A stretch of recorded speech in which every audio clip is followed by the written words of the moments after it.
Сәлеметсіздер ме оқырмандар? Әл-Фараби «Қашықтасың туған жер». Қашықтасың туған жер қалың елім. Не бір жүйрік болдырып жарау деген, шаршадым мен, қанатым талды менің, шаңыт жолға сарылып қарау менен. Кері оралмай жылдарым жатыр ағып, қасіреттің жасына көз жуынар, о жаратқан көп неткен ақымағың, құм сықылды тез ысып тез суынар.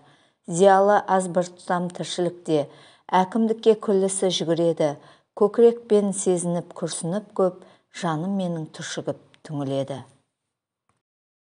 Енді білу сұрақтарына жауап берейік. Ислам дәуіріндегі әдебиет қай ғасырларды қамтиды? Бұл дәуірдің көрнекті өкілдері кімдер?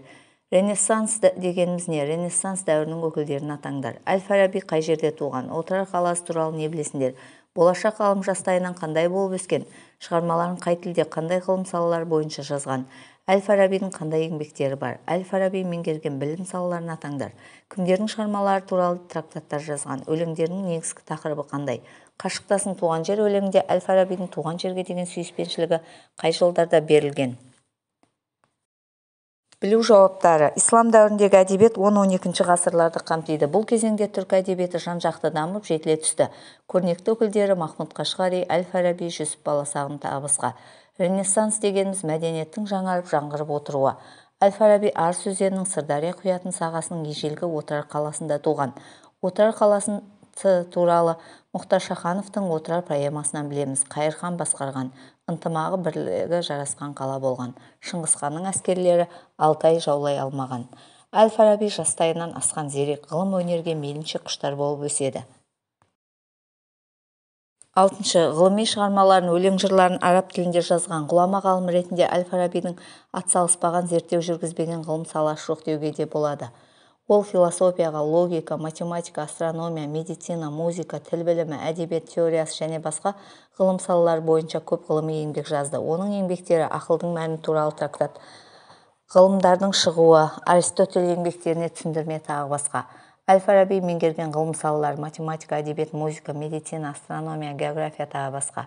Әл-Фараби Платон, Аристотель, Гелен шығармаларына трактаттар жазған.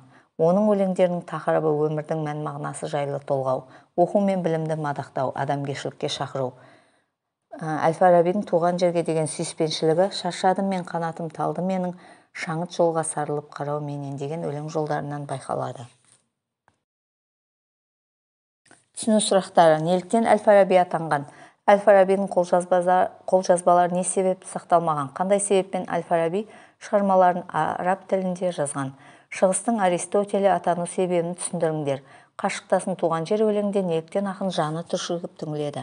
Фараб қаласында тұратындықтан Әл-Фараби атанып кеткен. Ғалым еңбектері ел ішіне қолжазба ретінде таралып, сақталмай жоғалып кете берген. Шығармаларын араб тілінде жазу себебі араб тілі сол дәуірдің рухани ғылыми тілі саналған. Шығыстың Аристотелі атану себебі Платон, Аристотель, Гален сияқты ғалымдардың шығармалары туралы трактаттар жазған. Өлеңде ақынның жаны түршігу себебі адамдардың билікке таласуы секілді жайттерді көреді. Талдау тапсырмасы. Қашықтасың туған жер өлеңінің тақырыбы мен идеясын анықтаңдар. Өлеңдегі негізгі ойды 3 сөйлем арқылы тұжырымдаңдар.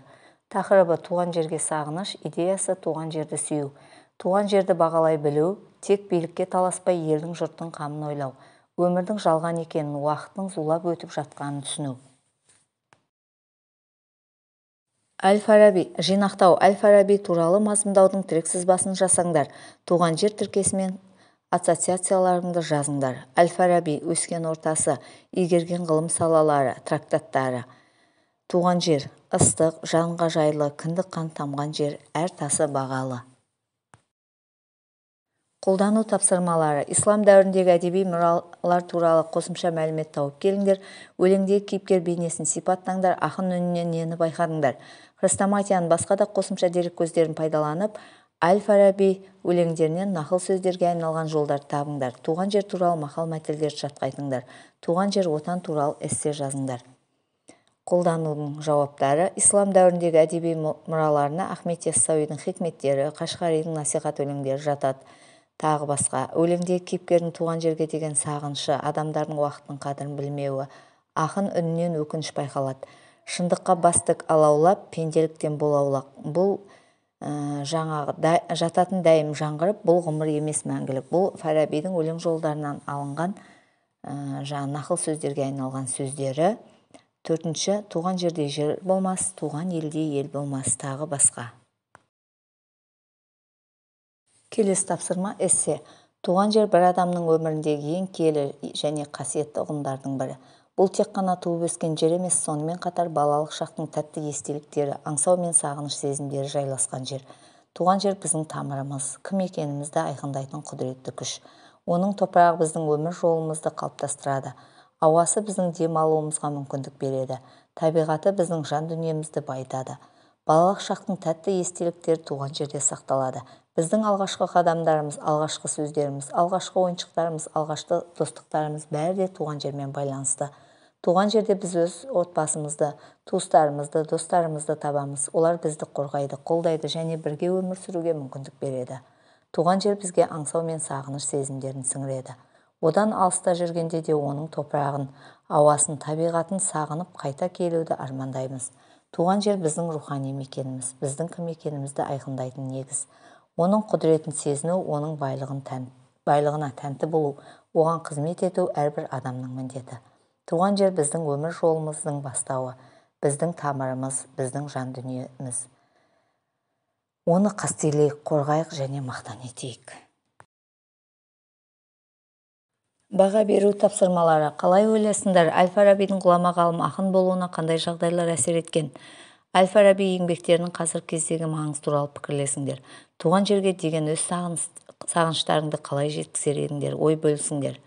Әл-Фарабидің ғұлама ғалым болып қалыптасуына оның жастайынан зерек ғылым өнерге құштар болуы ықпал етсе керек. Әл-Фараби еңбектерінің қазіргі таңда да маңызы зор. Қанша уақыт өтсе де еңбектері құнды мұра саналады.